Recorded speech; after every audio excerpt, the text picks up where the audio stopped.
What is good, guys? Coach Steve here with ILoveBasketballTV. Today I'm going to be teaching you 5 core exercises to help you jump higher. Let's go. Yeah, we winning by a landslide.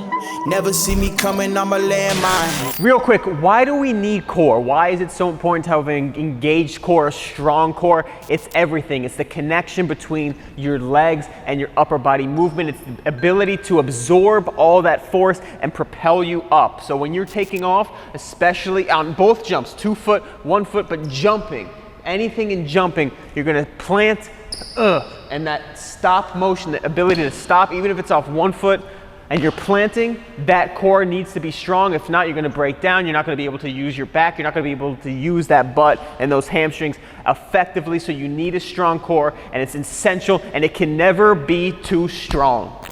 Yo, what's going on, guys? If you're new here to I Love Basketball TV, we do new videos every single week on ball handling, shooting, and me, vertical jump. So if you're interested in getting your bounce up, dunking on people, and not getting dunked on, hit that subscribe button, hit that notification bell, and I'll see you every week. Let's go.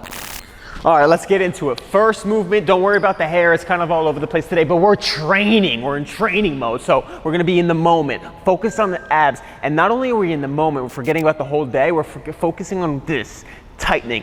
That's the key. We're gonna start with stabilizing exercise. The first one is the basic plank, but there's so many mistakes I see constantly, and the quickest tip right now, if I want you to have one takeaway from the plank, do it the hard way. What I mean by that is, do it this way. Some people like to do it, like this. Try whatever feels harder, so it might be easier. Keep this flat, right? You want it flat. You don't want it like this. You don't want to extend your back, right? Most people are like this. The main key I see is it's easy to make it easier on yourself. Your body doesn't want to do this. You have to push your body to do it the hard way. That's what I mean by the hard way. Your body wants to make it easier on you, so it's really easy to break form and be like this, and you feel a little bit of abs, like I feel it, but put it here. Flex those low abs, push them, crunch them, hold them. That's how you do it. Do the plank, do it for about a minute. If you can make a minute, that's great. I like to do a quick set of a warm-up like that, and then try to go for 2 minutes after it's a tiny bit warm. But the key is we're doing it as an isometric. It's just a stabilizing movement, but that's how you get the deepness. I want to do all the stable movements before we do any moving of the, I guess it's not a movement, the stabilization exercise before we add movement, because we want to do the hard part first, the foundation, and that's what's really helped me build the strongest core I can. So again, with the plank, arms down like this, you can even start a little bit of movement like this. That's later, that's more advanced, but I want you to just stay here as long as you can. The longer the better. Keep that core engaged, flex the lower abs, and hold it. Boom. Again, with the plank, you could also do a side plank. And again, with this one, it's easy to sink down the hips, right? So keep the hips high. You're gonna feel this side of your obliques, and then you could raise the leg, right? And just, again, I don't want you to do reps. I want you to just hold where you can. Okay, but you can do both sides. And eventually, you can kind of like move between them, hold for a couple seconds, move, right? Move and do reps, but just focus on stillness. Stillness is the key to movement. All right, so this next one is an isometric stable movement as well. Might be my favorite one because of how difficult it is. It's hard for me because my legs are very big and heavy, but it's really impactful for my abs because it hits that deep psoas muscle, the lower abs, and it's just a hollow body plank. And what you're gonna wanna do is lay on your back, curl up a little bit on your back, lift your legs up, ow, my waistband, and point the toes. It's easy to bend the legs, it's easy for the legs to be like up like this.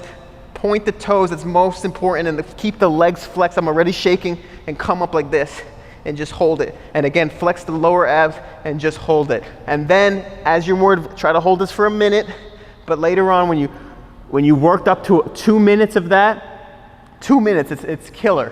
Once you worked at the stable, then you could start doing things like flutter kicks like this. But again, legs straight the whole time. Then you could do like little banana curls like this. Then you could go side to side. But I want you to be able to hold the stable hollow body plank, perfect positioning, legs straight, legs flexed, pointed toes, curled up. You should feel it firing. It's helped me really get deep under the abs, not just look good and not just look decent, but shredded. And we really want that strong core, and you want that lower abs. You don't just want strong upper abs. It's easier to hit the higher abs. For me, it's been really difficult to hit the lower abs. That's why I'm really big on helping you guys hit that, because that psoas muscle connects to the hips and the quads and all the down there. Everything you need to connect, and I've built imbalances where I was really strong upper body, but I missed some of those really deep muscles, and I don't want you to miss those, so hit it.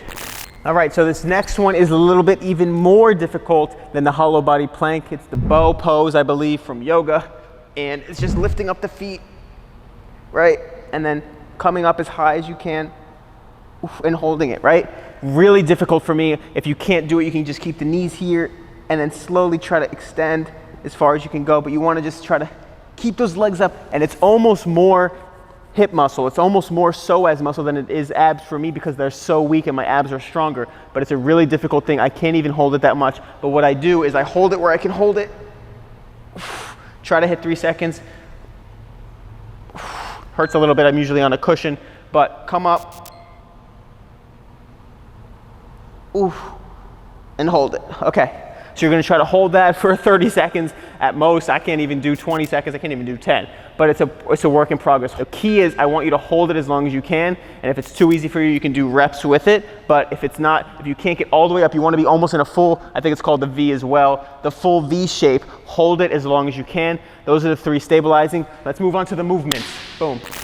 So now we're gonna add a little bit of movement, and I want you to really start to be aware of that hip muscle, that hip flexor when you're bringing your knee up, because that's really important and you'll feel it with the knees. So the first one is just the bicycle, and you're gonna bring your knee to your elbow and just alternate. But again, you wanna try to come up and twist. Don't just do it the easy way. Try to really twist your body and start to notice where you feel it and try to flex your core the whole time. That's something that I used to make a mistake because I was so strong in my legs. I'm like using all my legs. So try to use your core and flex it the whole time.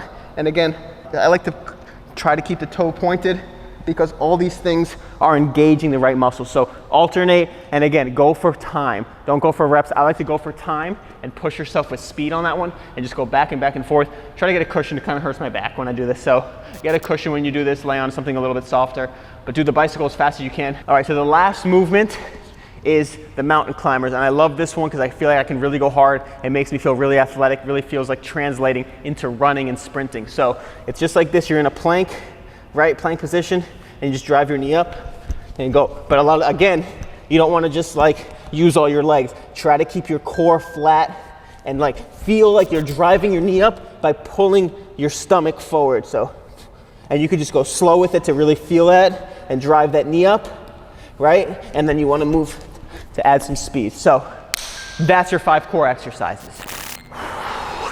Let's go. Hopefully you guys implement that in your workout. The core is core to your jump training. I'm telling you, it's essential to every movement, athletic movement, especially jumping. So go hard, push yourself, do the small details, and slowly build that foundation with patience. And I promise you, it'll build into such a strong body that you can build, and limitless potential is yours.